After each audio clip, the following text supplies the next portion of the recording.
नमस्कार, आर्या न्यूज देख रहे हैं आप। मैं हूं आपके साथ पल्लवी सिंह। रुक करेंगे मध्य प्रदेश और छत्तीसगढ़ बुलेटिन की ओर। शुरुआत करते हैं भोपाल से, जहां से खबर सामने आ रही है कि गृह मंत्री नरोत्तम मिश्रा का एक बड़ा बयान सामने आया है। उन्होंने कहा कि देश के विभाजन के लिए अकेले जिन्ना ही नहीं बल्कि नेहरू भी जिम्मेदार थे। कांग्रेस आतंकवादियों के विरोध में नैतिक जिम्मेदारी से बच नहीं सकती। कोई भी लड़ सकता है, वो भी लड़े, लेकिन पंजाब की, दिल्ली की हालत आप देखो, उससे आपको लगेगा कि मुंह चलाने में और सरकार चलाने में अंतर होता है। पंजाब में रोज हत्याएं हो रही हैं, दिल्ली में तो हमारी पुलिस का टेका लगा हुआ है, इसलिए हमारे बारे में कुछ भी बोलते रहते हैं। लेकिन पंजाब में नहीं बोल पा रहे हैं आप। ऐसी कोई पार्टी देखी होगी कि जिसके 1 महीने के अंदर ही मंत्री जेल में चला जाए। अब दिल्ली और पंजाब की जनता के स्वास्थ्य का हाल भगवान भरोसे ही है। दोनों स्वास्थ्य मंत्री जेल में हैं। देखो, एक बात आपके माध्यम से बताना चाहता हूं कि पंजाब के अंदर आम आदमी पार्टी नहीं जीती, वहां नोटा जीता है। क्यों? क्योंकि वो कांग्रेस को हराना चाहते थे और भाजपा के बारे में इन लोगों ने भ्रम फैला दिया, भ्रम के माध्यम से भय फैला दिया, और इसलिए नोटा की तरह आप पार्टी आ गई है। लोग वोट देके पछता। और देवास से इस बीच एक बड़ी खबर सामने आ रही है, जहां कलेक्टर के खिलाफ मानव अधिकार आयोग का एक्शन लिया गया है। 4 मामलों में शो कॉज नोटिस जारी किया गया, साथ ही 5,000 रुपए का नामजद जमानती वारंट भी जारी कर दिया गया है। बता दें आपको बड़ी खबर इस वक्त की, जहां कलेक्टर के खिलाफ मानव अधिकार आयोग ने एक्शन लिया है। और आपको बता दें कि 5,000 रुपए का नामजद जमानती वारंट जारी कर दिया गया। जमीन संबंधी और मूलभूत सुविधाओं से जुड़े चारों प्रकरण और आचरण को लेकर भी आयोग ने कड़ी आपत्ति जताई है। कलेक्टर के खिलाफ बड़ी कार्रवाई का यह मामला सामने आया है, जहां पर आपको बता दें कि मूलभूत सुविधाओं से जुड़े चारों प्रकरणों के तहत ये कार्रवाई सामने आई है। आपको बताते चलें कि बड़ी खबर इस वक्त की, 14 जुलाई को आयोग ने कलेक्टर को तलब किया है।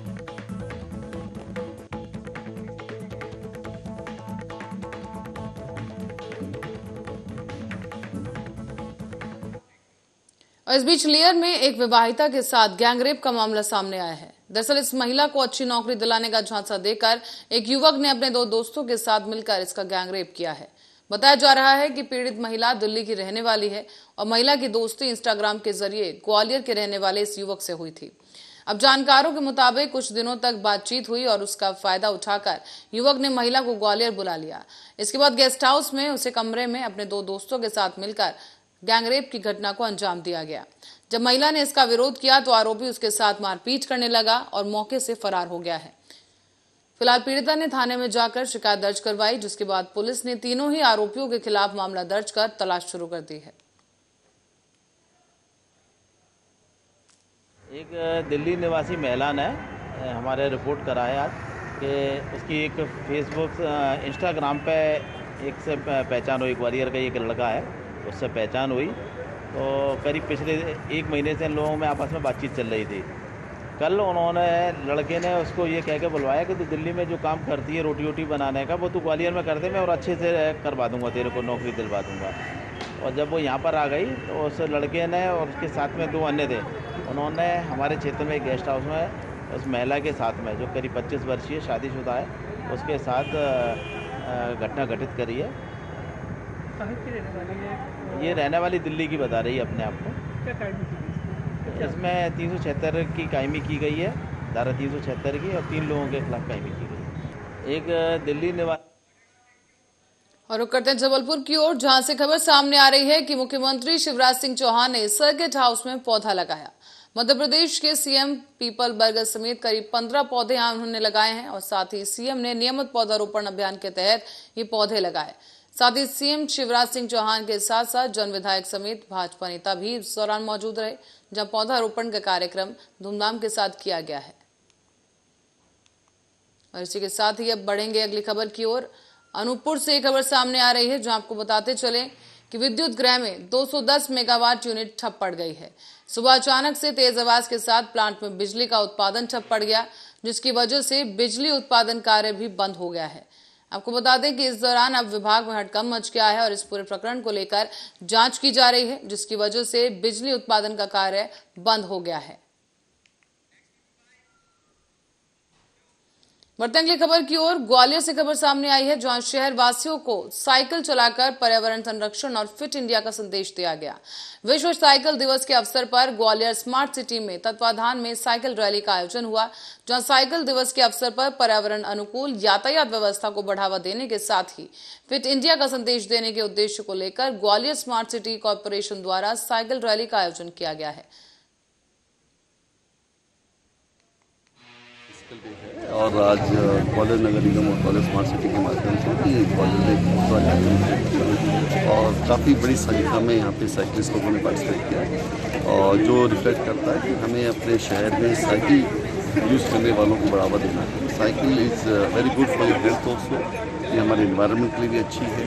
अभी हम फॉरेन कंट्रीज में जब जाते हैं तो देखते हैं कि काफ़ी संख्या में लोग साइकिल का इस्तेमाल करते हैं। स्पेशली आपने देखा होगा कि एम्स्टर्डम में एक टाइम पे लगभग 60,000 लोग साइकिल करते हैं। तो एक अच्छा प्रमोशन है। हम ग्वालियर में भी चाहते हैं कि अधिक से अधिक लोग साइकिल इस्तेमाल करें। स्मार्ट सिटी के द्वारा ऑलरेडी यहाँ पर कई जगह साइकिल स्टैंड बनाई गई है, साइकिल दी जाती है और लोग इसका। आज स्मार्ट सिटी द्वारा वर्ल्ड बाइसिकल डे पर साइकिल रैली का आयोजन किया गया था, जिसमें बहुत जोर शोर से ग्वालियर शहर के नागरिकों, सभी शैक्षणिक संस्थाओं की बच्चों ने और विभिन्न साइकिल्स ग्रुप के लोगों ने, आम नागरिकों ने भाग लिया और ये बहुत अच्छा आयोजन रहा। उम्मीद करते हैं कि इस आयोजन के बाद लोग अपनी फिटनेस को लेकर और साइकिल राइडिंग को लेकर जागरूक। और जबलपुर में फिल्म अभिनेता अक्षय कुमार की फिल्म सम्राट पृथ्वीराज को मध्य प्रदेश में टैक्स फ्री कर दिया गया है। मुख्यमंत्री शिवराज सिंह चौहान ने इसकी घोषणा करते हुए कहा कि अक्षय कुमार उद्देश्यपूर्ण फिल्में बनाते हैं। भारत का गौरवशाली इतिहास, वीरता, सुशासन से सम्राट पृथ्वीराज ने इतिहास रच दिया है। उनके शौर्य, साहस, कर्तव्य परायणता पर सभी को गर्व है और इसी को ध्यान में रखते हुए यशराज फिल्म के बैनर तले बनी फिल्म सम्राट पृथ्वीराज को मध्य प्रदेश में टैक्स फ्री करने का फैसला लिया गया। तरफ कार्यकर्ता सम्मेलन को भोपाल में संबोधित किया, दूसरी तरफ युवा मोर्चे से यूथ को कनेक्ट भी किया, लेकिन केवल बड़े बड़े कार्यक्रम नहीं किए। एक बूथ की बैठक कोई कल्पना कर सकता है कि दूसरी पार्टी का राष्ट्रीय अध्यक्ष कोई कर सकता है। बूथ की बैठक करना और घंटा 1.5 घंटा तक एक एक बारी के बाद बूथ की कार्यकर्ताओं को समझाना, ये भारतीय जनता पार्टी के अध्यक्ष ही कर सकते हैं। केवल बूथ की बैठक नहीं की, उनने बूथ की बैठक की, उनने मंडल की बैठक की। मंडल की बैठक में भी मंडल को कैसे काम करना चाहिए उसकी एक एक बारीक बात समझाई, क्या करनी है, कैसे करना चाहिए।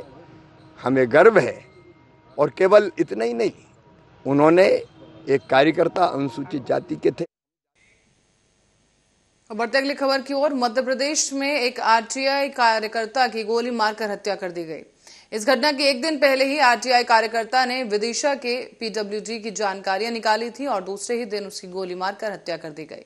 इस घटना के बाद अब पुलिस मृतक द्वारा अभी तक निकाली गई जानकारियों को खंगाल रही है, जिसमें हत्यारे का सुराग पता चल सके। बताया यह भी जा रहा है कि विदिशा की रंजीत सोनी की गुरुवार शाम को गोली मारकर हत्या कर दी गई। रंजीत पहले पीडब्ल्यूडी के लिए ठेकेदारी करते थे, लेकिन कुछ ही सालों से वो आरटीआई कार्यकर्ता के रूप में सक्रिय हुए।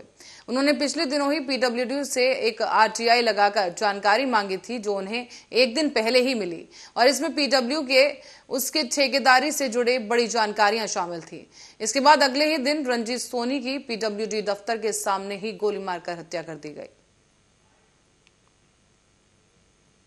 मध्य प्रदेश के पूर्व मुख्यमंत्री और राज्यसभा सदस्य दिग्विजय सिंह ने अनुज और कांग्रेस के वरिष्ठ विधायक लक्ष्मण सिंह कश्मीर के हो रहे टारगेट किलिंग को लेकर और पलायन को लेकर काफी चिंता जाहिर की।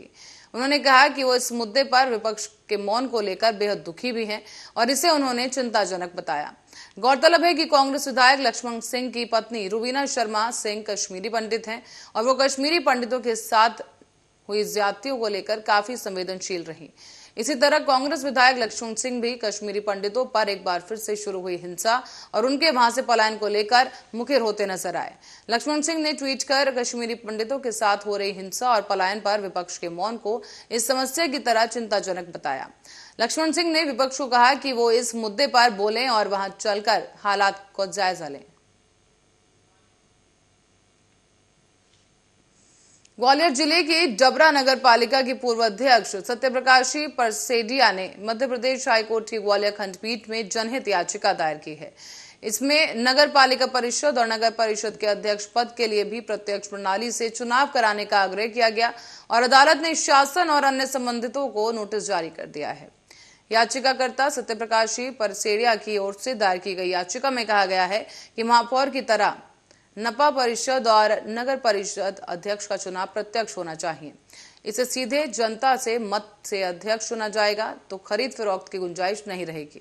उनके द्वारा यह भी बताया गया कि नगर पालिका अधिनियम 1993 की धारा 34 में संशोधन किए बिना चुनाव कराए जा रहे हैं। धारा 34 के अनुसार अब अध्यक्ष पद के लिए कोई भी मतदाता जिसकी आयु 25 साल से अधिक हो वो चुनाव लड़ सकता है।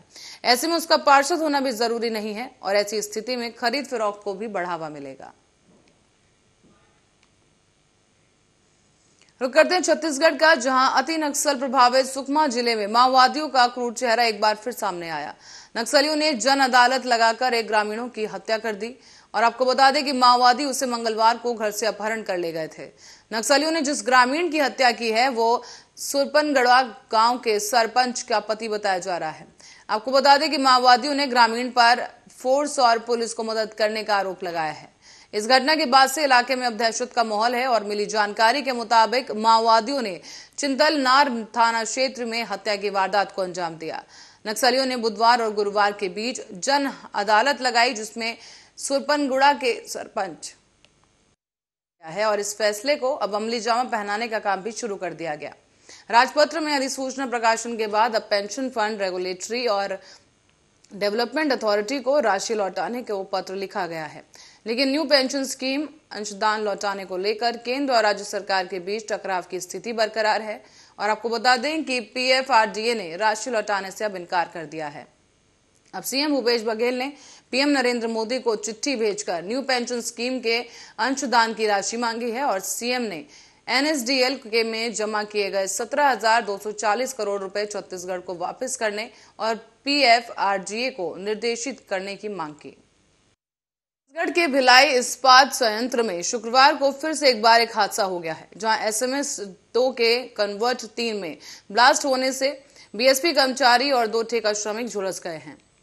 झुलसे गए कर्मियों को सेक्टर 9 अस्पताल में भर्ती कराया गया और 2 दिन पहले भी ब्लास्ट फर्नेस 7 में हादसा हुआ था। इस हादसे में एक ठेका मजदूर की मौत हो गई तो वहीं एक मजदूर अभी भी अस्पताल में भर्ती बताया जा रहा है। Steel authority of India limited के इस सबसे बड़े भिलाई कारखाने में लगातार हादसों की वजह से संयंत्र प्रबंधन की चिंता बढ़ा दी है। मिली जानकारी के अनुसार गुरुवार और शुक्रवार की रात को भिलाई इस्पात संयंत्र की स्टील मेल्टिंग शॉप 2 में काम के दौरान यह हादसा हुआ। साथ ही आपको बता दें कन्वर्ट 3 में पिघले लोहे को शिफ्ट किया जा रहा था और अचानक धमाका हुआ और पिघले लोहे की छींटें काफी दूर तक जा गिरी। पिघले हुए लोहे की चपेट में आने की वजह से मानसिंह ठाकुर और ठेका कर्मचारी गिरी कुमार और भूषण लाल घायल हो गए हैं। तीनों को ही तत्काल प्लांट के अंदर मेन मेडिकल पोस्ट पहुंचाया गया और प्रारंभिक उपचार के बाद तीनों को सेक्टर 9 अस्पताल में भर्ती करा दिया गया है। BSP प्रबंधन ने इस घटना की जांच के आदेश भी दिए और औद्योगिक सुरक्षा और स्वास्थ्य के डिप्टी डायरेक्टर KK द्विवेदी ने कहा है कि संयंत्र में लगातार हादसों पर प्रबंधन को नोटिस जारी किया जाएगा।